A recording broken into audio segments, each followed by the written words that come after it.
Hi, here's your video for today. We're going to do section 4.3, right triangle trick. If you have questions on 4.2, then we will answer those at the beginning of class on Tuesday.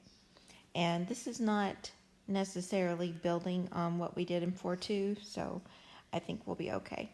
We're going to use the given triangle to find the exact, don't read past that, the exact values of the 6 trig functions of theta. So we don't want to use our calculators. We're not going to round. We're going to find the exact values. So the first thing we need to do is to write down all 6 trig functions. Sine, cosine, tangent. Sine's reciprocal is cosecant. Cosine's reciprocal is secant. Tangent's reciprocal is cotangent. Okay, then we go to our right triangle, and we need to label the hypotenuse, and we realize we don't have the hypotenuse, and we're going to need it. So we need to find the hypotenuse. We have options.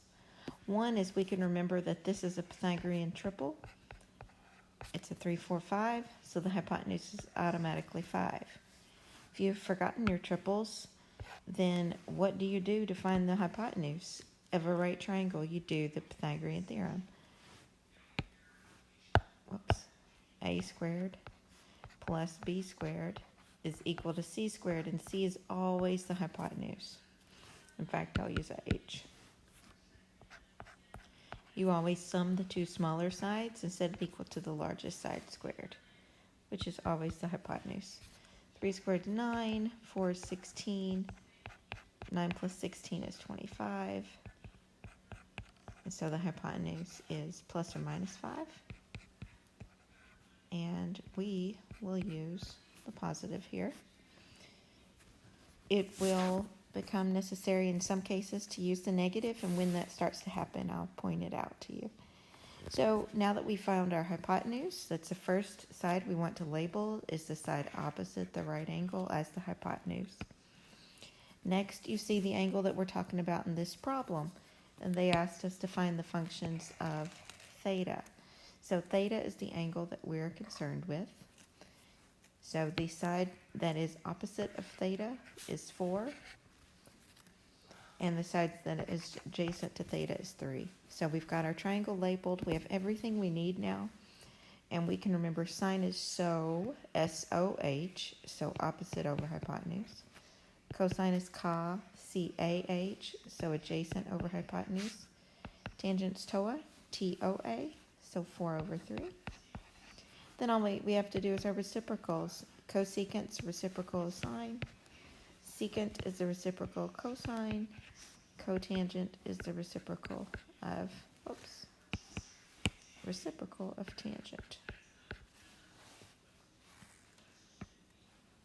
Okay, the next thing we're going to do is they're really wanting to make sure we are grasping or remembering our special right triangles. So example 2 is dealing with the 45, 45, 90.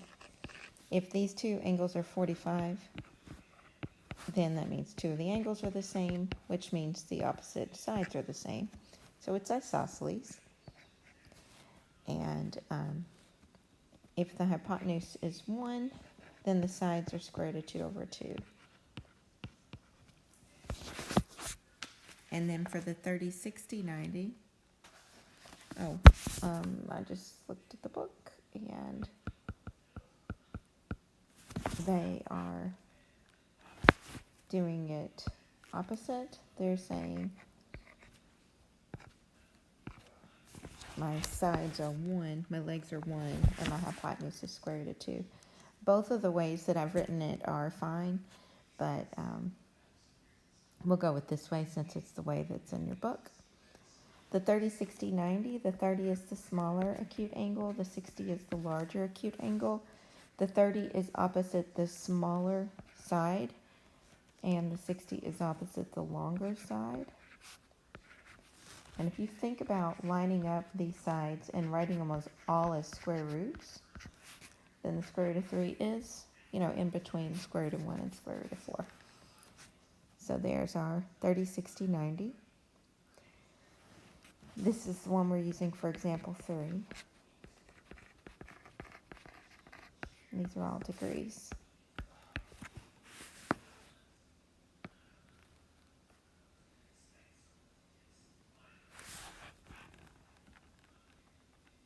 And it says find the exact value of the sine of 45,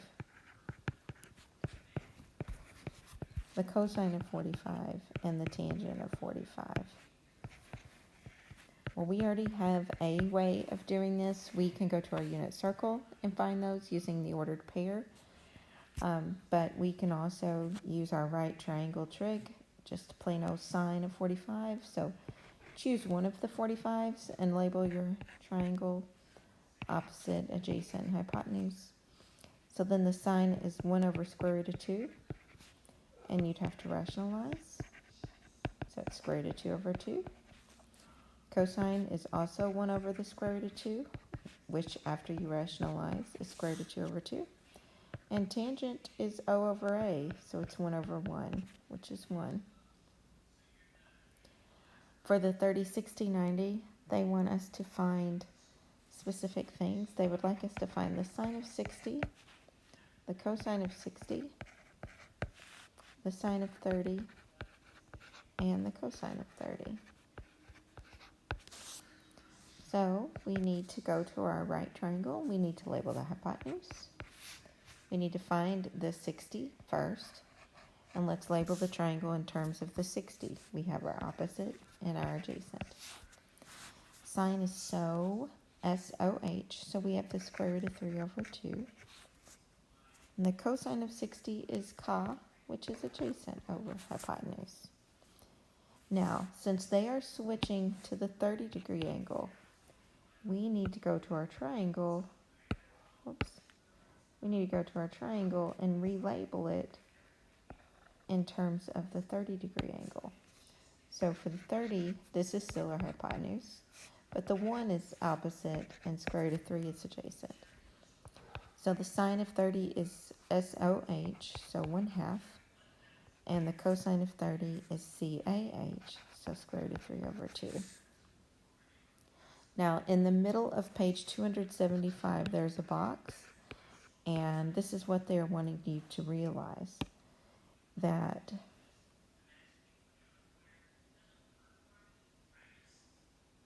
actually they don't want you to, yes they do, they want you to realize that the sine of 60 is actually the same as the cosine of 30. So cofunctions of complementary angles are equal. Cofunctions like sine and cosine of complementary angles, two angles that add up to 90, they are equal to each other. Was it true over here in our 45, 45, 90? Yes, because the sine of 45 and maybe the cosine of the other 45, but they are the same.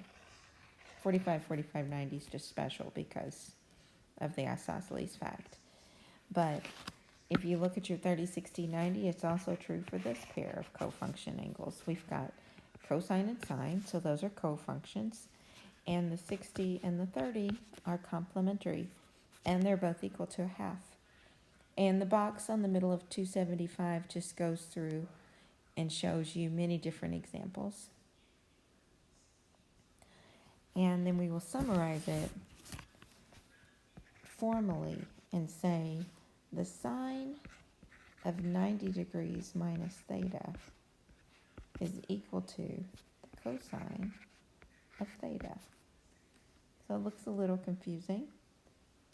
What they're saying is, though, let's say theta is 30. We'll just decide theta is 30. So it's saying the sine of 90 degrees minus 30 degrees is equal to the cosine of 30 degrees. Simplify just a little bit more for this. That's the sine of 60 is equal to the cosine of 30. And that's exactly what we just wrote right here. Those two were both the same. So this is how we write the cofunction identities. They're also on the inside cover of your book. There are 6 of them in the middle of the page. We also have the cosine of 90 degrees minus theta is equal to the sine of theta. And then you have a rule about tangent and cotangent and a rule about secant and cosecant. So you can look at those. And that's just a really cool fact. And then example 4 is a calculator example. They want you to use a calculator to evaluate the cosine of 5 degrees, 40 minutes, and 12 seconds. We just don't want to forget how to enter these degree, minute, second angles into the calculator. And you do second apse. Angle is above the apse. You do second apse for degree. You do second apse for minute. But second is above, was it above the plus sign? And it was in green. And so we had to use alpha. I don't have my calculator with me. I believe it was above the plus sign though.